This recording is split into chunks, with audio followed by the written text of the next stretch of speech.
did and what it's going to do, or do you want to talk about what was left out and what still needed to be done?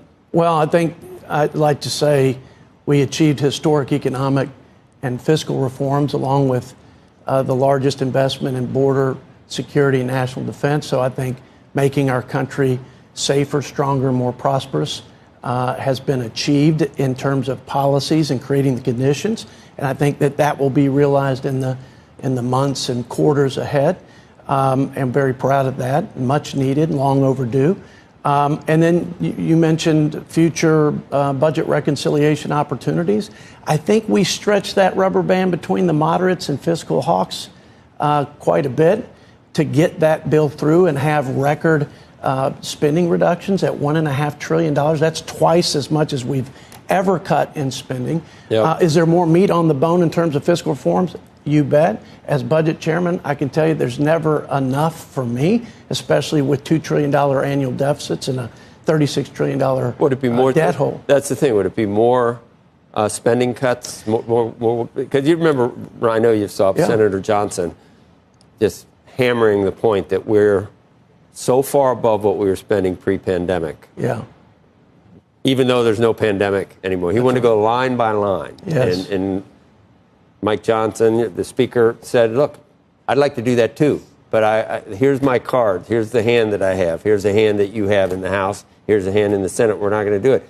The hand isn't changing, so why be optimistic now? And then you got the parliamentarian, which said a lot of things, didn't pass the Byrd rule. Is there a way of structuring some of those things to get that done? There is. I think we can spend a little more time on some of the conservative reforms that were kicked out by the parliament, like prohibitions against taxpayer dollars going to transgender procedures, which I think is totally inappropriate. Well, it was kicked out, but we didn't spend enough time to try to figure out how to write it so that it was more budget and impact than policy. I don't know how you make that budget, though. Well, we did it on a number of fronts that people didn't think, like defunding Planned Parenthood with respect to Medicaid funding, which is the largest source of funding for Planned Parenthood.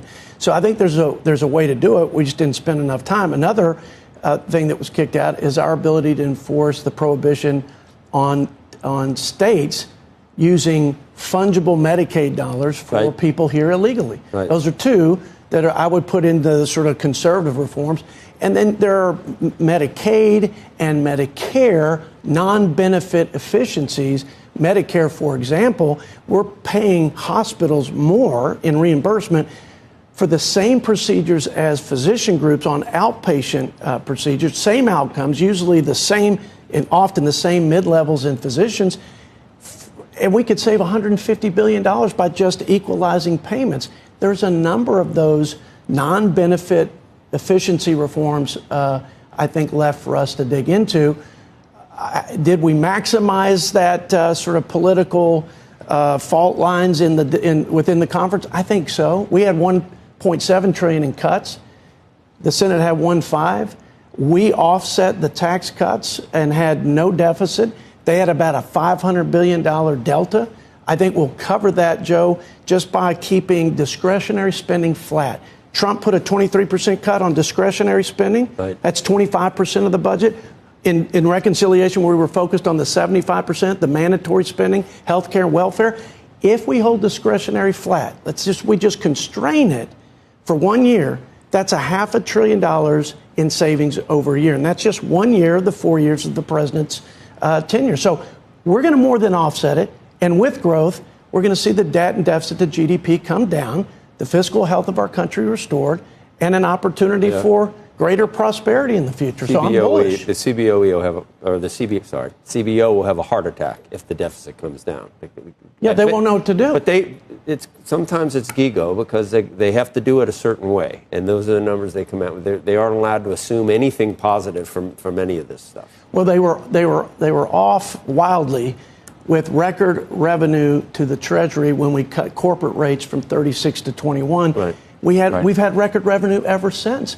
They were off by $1 trillion in 2023 on predicting what the deficit would be under Joe Biden. So we will get to that 2.6 annual average growth rate that we assumed in our budget. I think we will exceed it. We were conservative. Biden and Trump both had higher than the 2.6 in their tenure. But I think there's a fair question to be asked about whether the tax cuts unto themselves ultimately pay for themselves. Yeah. Right. I mean, I think we can go back in history, and it is very rare where tax cuts on their own pay for themselves. It really is only going to work if all of these other component parts, including some of the deregulation issues that we've talked about, actually pan out. Yes.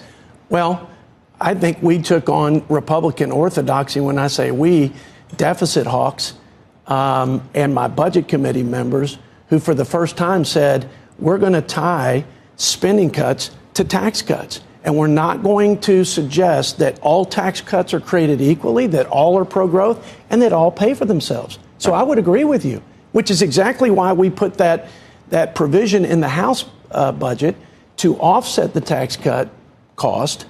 The Senate didn't comply, which is why they made theirs permanent and ran up about a $500 billion tab over the House budget. So I agree with you. Right. Even when the House does nothing for a new president, they get thrown out. You've done a lot. Is the House going to stay Republican in your view? I mean, it is.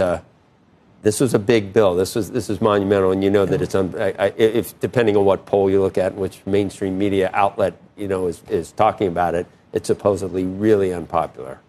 Is it possible that you need to do everything within the first 2 years of the Trump presidency that you want to do?